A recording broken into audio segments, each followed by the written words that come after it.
It happens at 3 a.m. Your eyes open. The room is dark. Your body is exhausted. And your brain decides that right now, at this exact moment, is the perfect time to replay every embarrassing thing you have ever said. Every mistake, every unpaid bill, every conversation you should have handled differently. You lie there staring at the ceiling, willing yourself back to sleep. And the harder you try, the more awake you become. You are not broken. You are not anxious. You are ancient. What your brain is doing right now, in your climate-controlled bedroom, under your soft duvet, miles from any real danger, is exactly what it was designed to do. Not for you, not for your modern life, for the version of you that lived 100,000 years ago on an open savanna where the night was not quiet, where the dark was not safe, where sleeping too deeply for too long could get you killed. The question is not why your brain won't let you sleep. The question is why you ever thought it would. Your body follows a rhythm called the circadian cycle. It is a 24-hour internal clock that regulates almost every biological process inside you. Your temperature, your hormones, your hunger, your alertness. Neuroscientist Russell Foster at the University of Oxford has spent decades mapping this system, and what he found is striking. The circadian clock is not just one clock, it is thousands of clocks. Every organ in your body, your liver, your lungs, your skin, runs its own version of the same timing signal. The master clock sits in a region of your brain called the suprachiasmatic nucleus. It is about the size of a grain of rice. And for most of human history, it was synchronized entirely by one thing: sunlight. When sunlight hits your eyes in the morning, it triggers a cascade of signals that tell every clock in your body, day has begun, stay alert. As light fades in the evening, your brain starts releasing melatonin, a hormone that signals, night is here, start winding down. And in the deep dark of midnight, when melatonin is at its peak, your brain should be quiet, resting, consolidating memory, repairing tissue, doing the slow maintenance work that only happens when you are not awake. But here is the problem. You are looking at a screen right now, or you were a few hours ago, and that screen is blue. Blue light sits at the exact wavelength that suppresses melatonin most aggressively. Your suprachiasmatic nucleus cannot tell the difference between a sunset and a smartphone. It sees blue light and it concludes, day is not over, stay alert, push back the darkness. And so, at 11 p.m. or midnight or 1 a.m., your ancient clock is confused. It has received contradictory signals all day. It does not know what time it is. And when you finally close your eyes, it does not hand the night over smoothly. Psychologist Matthew Walker, author of a major study out of the University of California, Berkeley, has documented what he calls sleep pressure, the buildup of a chemical called adenosine in the brain throughout the day. The longer you are awake, the more adenosine accumulates, and the stronger the pull towards sleep becomes. But adenosine alone is not enough. You also need the circadian signal to align. You need both systems, the pressure and the clock, pointing in the same direction. When they do not, you enter what Walker describes as a kind of metabolic no man's land. Your body wants sleep. Your clock does not know if sleep is appropriate, and the result is exactly what you feel at 3 a.m., physically exhausted but mentally wired. Now here is where it gets stranger, because your brain does not just lie there silently during this window, it activates. The region most responsible for fear and threat detection in your brain is the amygdala. In healthy, well-rested individuals, the prefrontal cortex, the rational, logical part of your brain, keeps the amygdala calibrated. It receives the fear signal, evaluates it, and decides whether it is worth acting on. But sleep deprivation, even partial sleep deprivation, severs this connection. The prefrontal cortex goes quiet. The amygdala does not. This is not a design flaw. This is a survival feature.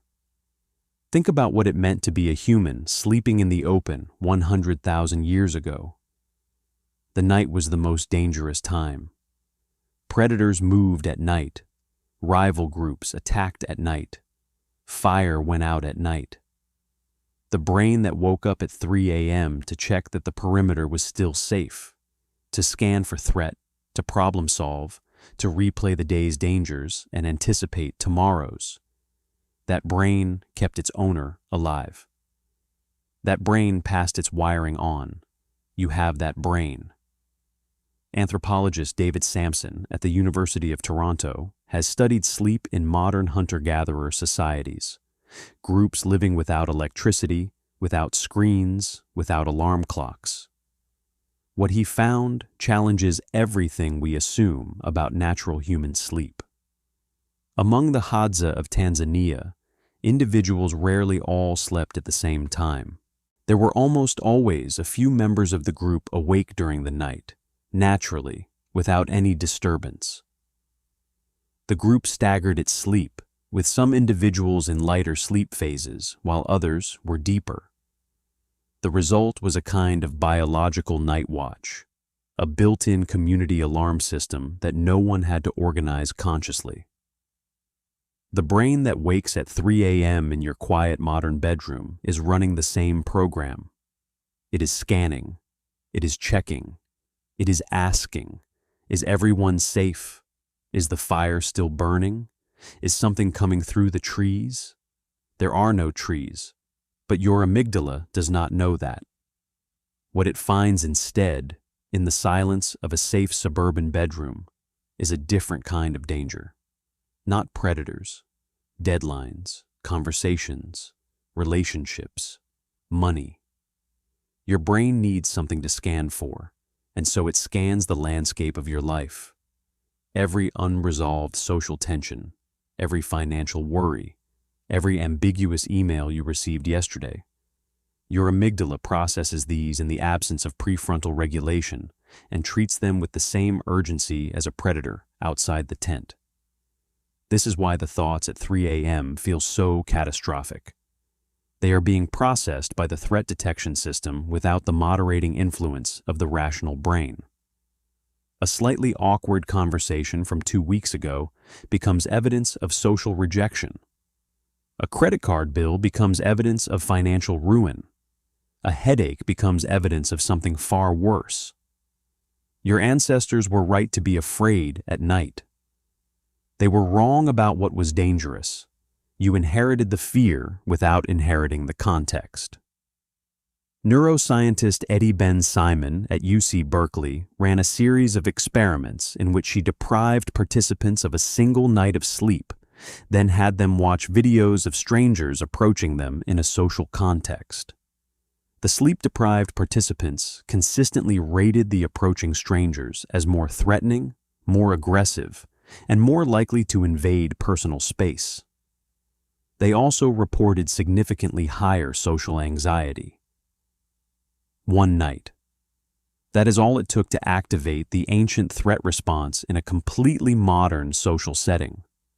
So, what does any of this mean for what happens at 3 a.m.? It means the thoughts are not the problem. The thoughts are a symptom. Your brain is doing what it was built to do. The problem is the mismatch. Ancient hardware running in a modern environment where the signals are wrong. The light is wrong. The schedule is wrong. And the threats are invisible. There is a technique that sleep researchers now call cognitive shuffling, developed by psychologist Luc Baudouin at Simon Fraser University. Instead of fighting the 3 a.m. thought spiral, instead of trying to logic your way out of the anxiety or force yourself to stop thinking, you give your brain a stream of random, unconnected images to process. A red balloon, a wooden chair, a mountain, a dog shaking water off its coat. The randomness mimics the imagery that naturally precedes deep sleep. It gives the amygdala something to scan that carries no emotional weight. The threat detection system activates and finds nothing threatening. It quiets. You do not need to solve the thoughts at 3 a.m. You never could, not with a brain running in threat mode. You need to give that brain something harmless to scan. And the blue light. You already know about the blue light. You know you should stop using screens an hour before bed.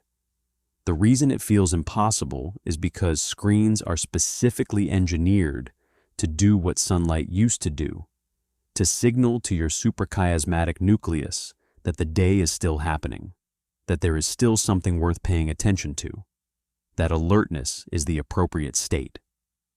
Every notification, every scroll, every short video is a small blue pulse telling your ancient clock, not yet, not yet, not yet. You did not evolve to resist that. You evolved to respond to it. The version of you lying awake at 3 a.m., cataloging dangers and replaying conversations and wondering if tomorrow is going to be okay. That version of you kept a different version of you alive on a dark savanna for 100,000 years. You owe that version something. Not frustration, not shame, not another hour of fighting the wiring. You owe it a little understanding. Tonight, when the sun goes down and the dark comes back and your brain begins to stir, remember, it is not trying to torture you. It is trying to protect you. It always has been. It just has not caught up to the world you built.